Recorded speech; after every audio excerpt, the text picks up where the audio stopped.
There's this amazing, iconic imagery in the original story, and we knew we wanted that. And we also knew we were making sort of this big contemporary film. And so that small story needed to be huge. Rapunzel had to be smart, dynamic, really driven, and you know, she has to be the engine that drives the movie, but she has a very limited worldview, and that's where Flynn Rider comes in. Comment ça va?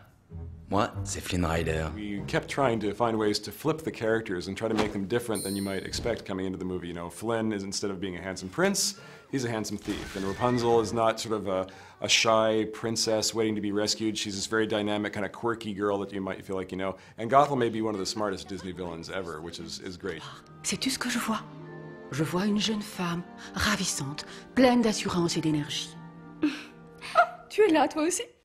Yeah, it's true. At Disney, you get to work with the best in the world, and that includes, you know, Alan Menken, amazing composer, amazing songwriter, you know, just talent coming out his ears.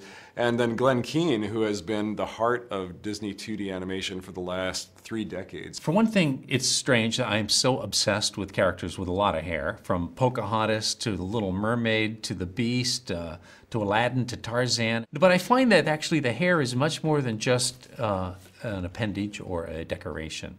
It's actually a symbol of a problem the character has to overcome. For Rapunzel, it's about this potential. It has to come out of her. Even her hair is growing at that length. But animating hair is extremely difficult with a computer. To control that many pixels, there's 140,000 hairs on Rapunzel's head. And controlling them is like controlling cats, you know, they want to scatter. We never could have done that before without the influence of hand-drawn, bringing a subtlety and an organic feel to the animation. I was just amazed at what the animators were able to do in this film. We tried to bring the best of 2D into a 3D world. The big extra that 3D brings to this film is that it's always used to tell the story. It's not just in there for the novelty of it. Like every time we use 3D, we're using it to make a story point. This lantern scene where you're watching Rapunzel and Flynn in this gondola among 50,000 floating lanterns.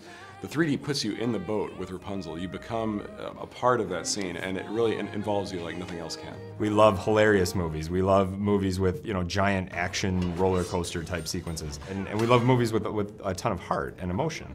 We thought, well, what if we put all of that and what was great about the original fairy tale together and just made this like kind of massive, awesome movie. And that's what we did.